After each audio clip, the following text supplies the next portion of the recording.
fois le soir, c'est vrai que je pense à la quête de ces gros poissons qui me fascinent littéralement, de par leur difficulté, leur rareté. Le mythe de l'aspe maîtré, le premier 80+, la quête du 90+, toutes ces choses qui peuvent paraître inaccessibles et qui font un peu à l'image de ce qu'on a vu avec Kaizen, de toujours vouloir gravir les sommets et d'être meilleur que la veille. Il a fait couler beaucoup d'encre depuis plusieurs années dans les magazines de pêche, dans les vidéos de youtubeurs tels que Sébastien Spring. En 2013, quand j'ai entendu parler de l'aspe pour la première fois, j'étais en première ES.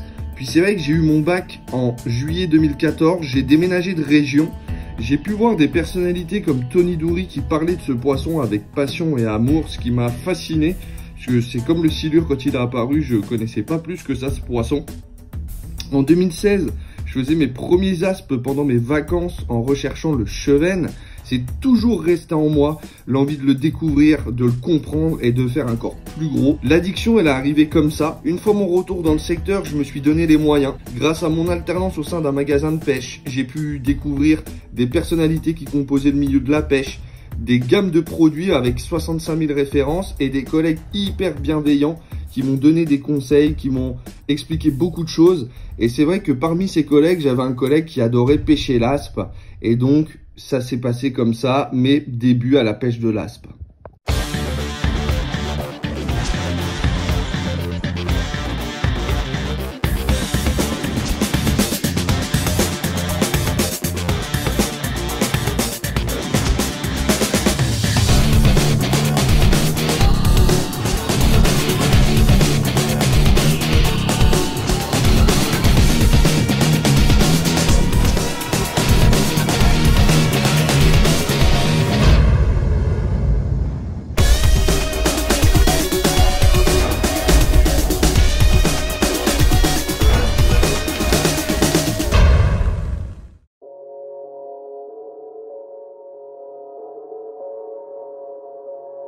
Hello les amis, on se retrouve aujourd'hui pour le 3e épisode de cette série sur l'aspe.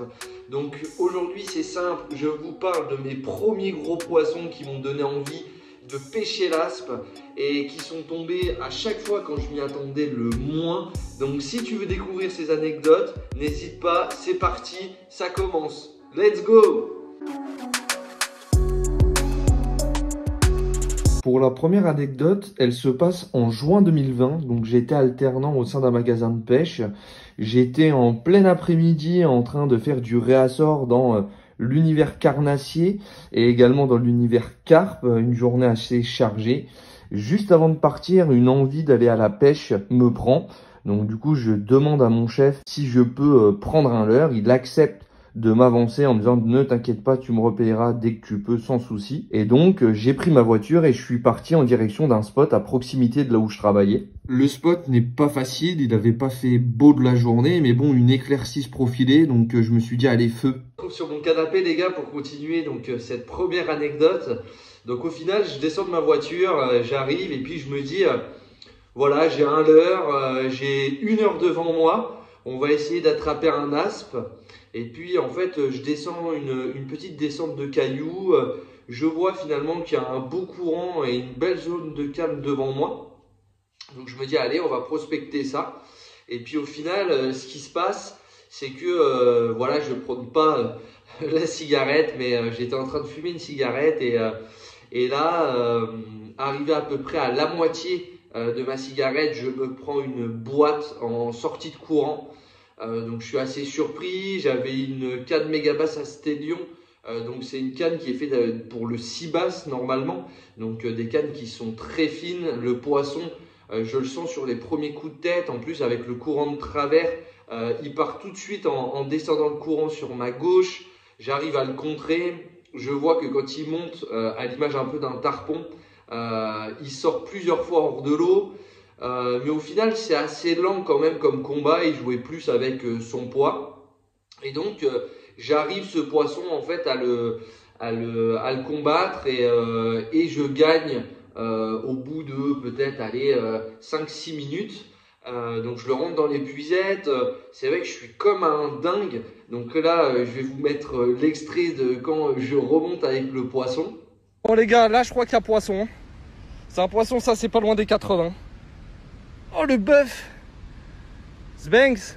Donc voilà, comme vous venez de voir à l'instant, c'est vrai que j'étais comme un dingue, j'étais hyper content de faire ce poisson. Et c'est vrai qu'en vrai, je suis resté voilà, à peine 5 minutes sur la zone et j'ai fait ce poisson direct en arrivant. Donc comme quoi ça, c'était vraiment un poisson qui était en chasse, posté vraiment à la limite du courant. Donc c'est pas des poissons qui sont en repos, hein, c'est vraiment des poissons en phase d'activité. C'est un souvenir qui restera gravé à jamais. Finalement, ce premier poisson, symbolisé par ce cri de joie, a lancé vraiment la traque des gros poissons, parce que j'ai pu comprendre à quel point ça pouvait devenir gros, on peut le voir sur cette gueule. Et vraiment, ça m'a jamais quitté cette envie de vouloir retoucher et de faire encore plus gros. Bon allez, c'est parti pour la troisième anecdote qui se passe en mai 2021. Donc à ce moment-là, j'adorais pêcher le barbeau au leurre dur, surtout au début de saison. J'adore les touches et les combats dans les courants, c'est hyper intéressant et très technique comme pêche. Et c'est vrai que j'essayais aussi avec un ami d'attraper du silure à ce moment-là, donc on avait besoin de vifs, ce qui arrangeait tout le monde. Les poissons étant n'hésitant pas à manger des gros vifs, je m'amusais à aller traquer le barbeau au leurre. C'est vrai que ça nous amène finalement à ce fameux jour qui a changé ma perception des gros poissons et notamment de la morphologie de ces poissons-là. Numéro 2, donc de ce plus gros poisson. Donc ça c'est pareil, j'étais parti donc un matin sur un spot. Au départ, j'étais arrivé beaucoup plus tôt que mon collègue. Donc j'en avais profité pour faire un petit pré-fishing au barbeau justement. Donc moi j'utilisais beaucoup les Ketten de chez Tackle House. Donc vraiment un leurre que j'adorais. Et donc du coup mon collègue il arrive et on avait loupé un super beau silure 2 jours avant ou la veille. Et on avait envie de retenter une approche silure. Donc c'est tout naturellement que je lui dis bah voilà écoute je vais aller capturer un barbeau. Comme ça, au moins, on pourra avoir un vif, retenter notre chance. Ça serait trop bien de faire un beau silure. Et puis, je descends, je prends ma canne. Voilà. J'ai un doute si, ouais, si je devais avoir mon épuisette quand même.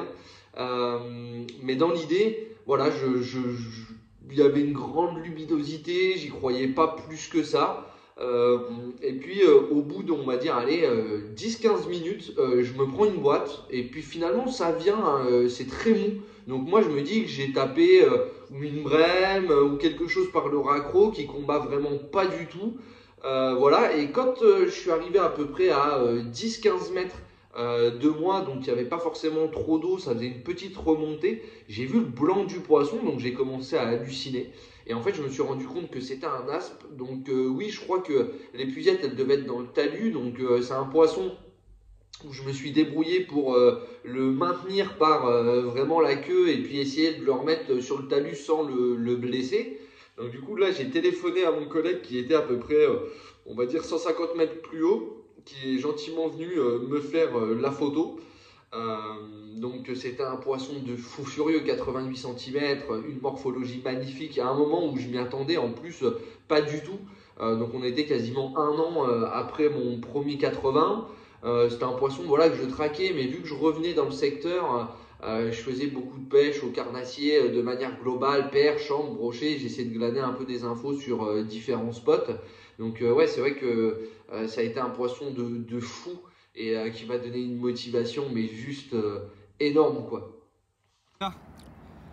Début de saison qui commence bien.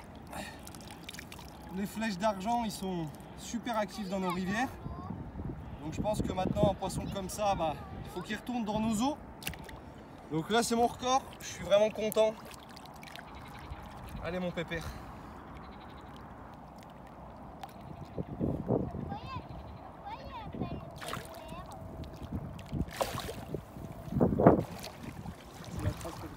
Grave. On le promène. Eh, tu vas pas trop loin. Hein. Va pas trop loin, Bernard. Je suis mort. T'as vu? Il est tout serein. Grave. Il est tout serein. C'est excellent. Les belles Allez. images là. Grave, c'est insane les images. Fabuleux. Un spectacle comme ça, mon gars. Et puis il reste bien, il est tranquille. Putain, il est massif, hein, cet aspe quand même. Il y a quand même des beaux pépères ici. Comme vous avez pu le voir, c'est vrai que c'est un poisson qui voulait pas partir. C'était notre aspe de compagnie.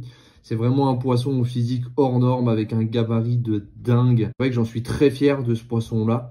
Et j'ai été loin de m'imaginer que j'allais battre ce poisson-là quelques semaines plus tard. Ce qui nous amène à l'anecdote numéro 3 qui va se passer en juin 2021. Donc là, on était parti entre copains se faire une session, un coup du soir. On avait commencé par enchaîner quelques poissons. J'avais fait un joli outu d'un peu plus de 50 cm. On avait fait du barbeau. C'est vrai que j'ai la chance aussi de toucher une perche de 43 cm, un super poisson. Je vous ai mis également une photo d'un doublé avec un collègue de barbeau. Ensuite, j'ai enchaîné sur la prise d'un joli cendre de 70 cm. Donc c'est vrai qu'on avait enchaîné quand même un certain nombre de poissons. J'étais déjà hyper satisfait de la session, mais il va se passer encore quelque chose de plus grandiose. Pour ce troisième poisson, c'est vrai que là où ça a été sympa, c'est que comme vous l'avez vu précédemment, on avait quand même fait un certain nombre de poissons. Donc moi, voilà, hein, ça a tout s'enchaîné très vite. Et puis dans le feu de l'action, je refais la même action, je me prends un tampon. Cette fois-ci, j'imagine, je me dis, bah voilà, c'est un silure parce que la veille, en fait, sur le coup du soir, à partir d'une certaine heure, on commençait à faire les silures. Et c'est vrai qu'en fait, je bride le poisson vraiment de manière très forte. Mon collègue qui est à ma droite, qui est censé voir le poisson arriver un peu plus tôt que moi, me dit au loin, bah, je pense que c'est un silure. Et puis c'est vrai que finalement, en fait, il y avait un peu moins d'eau sur le bord. Donc là, on a vraiment vu l'aileron sortir de l'eau. Donc là, j'ai commencé à me figer en disant, waouh, il est énorme, s'il te plaît, va me le chercher parce qu'il y avait un fort courant de travers. Et donc j'ai commencé à tétaniser. Le collègue qui du coup, on pensait que c'était un silure, donc il n'avait pas pris l'épuisette. Donc il commence à recourir vers la berge pour reprendre l'épuisette. Et puis moi je vais tétaniser, dépêche-toi, dépêche-toi. Et puis voilà, puis au final mon collègue le rentre, un gros cri de joie. Ce qui était top le soir là, c'est qu'en plus ma mère m'avait accompagné, donc je lui avais montré quand même un certain nombre de poissons. Donc on m'annonce, on me dit ah, à mon avis ce poisson il doit faire 90 ou pas loin. Et puis c'est vrai que voilà, c'était un poisson à 88,5, 89. Donc un poisson de dingue, vraiment qui m'a marqué parce que je ne m'y attendais pas du tout. Donc c'est vrai que c'est une anecdote en tout cas qui me marquera vraiment très longtemps.